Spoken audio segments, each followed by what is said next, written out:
আসসালামু আলাইকুম রহমতুল্লাহ। সম্মানিত দর্শক, ভিডিওর শুরুতেই আপনাদের কাছে একটি অনুরোধ করতেছি, আপনারা ভিডিওটি কেউ টেনে দেখবেন না, সম্পূর্ণ ভিডিওটি দেখবেন।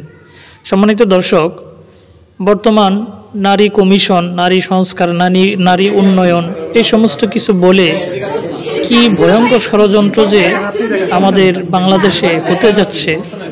এই কথিত শাহবাগী নারীবাদীরা এরা কি পরিমাণ, দেখেন, আমাদের ঐতিহ্য, আমাদের ইতিহাস, আমাদের সংস্কৃতি বিসর্জন দেওয়ার জন্য কি পরিমাণ তারা ষড়যন্ত্র করতেছে। তাদের আচার আচরণ চলাফেরা দেখেন, এই ভিডিওতে আপনারা দেখতে পারবেন।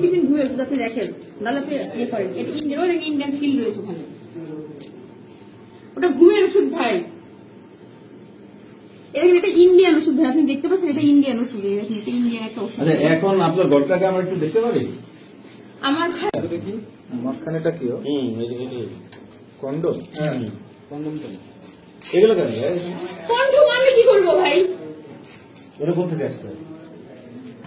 আমি নিজেও ভাই, আমি মানে চুপ হয়ে গেছি, বুঝতে পারছেন? মানে কি মানে বলেন না, উনারা এসে আমাকে বলেছে যে আমার ভাই আমরা কেন চিল্লাচ্ছি? আমাদের এখানে চিল্লানোর কোনো কাজ না ভাই। কেন চিল্লাচ্ছি?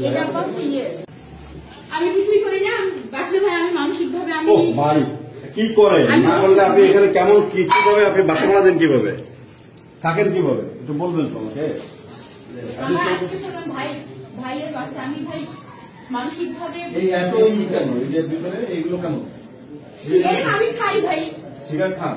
অবশ্যই খাই আমি। আচ্ছা আচ্ছা, বিয়ে করছেন আপনি? বিয়ে করেন নাই ভাই? আমার কোনো অভিযোগ নেই, বিশেষ করে আমার অভিযোগ নেই। মানসিক ভাবে আমি খুবই মানে নেশাগ্রস্ত না পাস। একটা মানুষ 3 ঘন্টা যাবত যদি 10-20টা মানুষের মধ্যে অপদস্থ, সে কখনো ভালো থাকতে পারে না। 3 ঘন্টা কেন? আমি তো 10 মিনিট টাইম দিচ্ছি। 10 মিনিট শুনতেন আমার? হ্যাঁ, আসলে আমার কোনো অভিযোগ নাই ভাই। না বলতে হবে, অভিযোগ এখন না একটু পরে থাকতে পারে। আমাকে বলেন। আমি শুনলাম যে ঘরের ভিতরে এই ঘর থেকে আমি দৌড়াই ব্যালকনিতে আসবো, ব্যালকনিতে আমাকে এখান থেকে গাড়ি ওখানে ধরে আমার এখানে একটা গাড়ি লাগছে ভাই।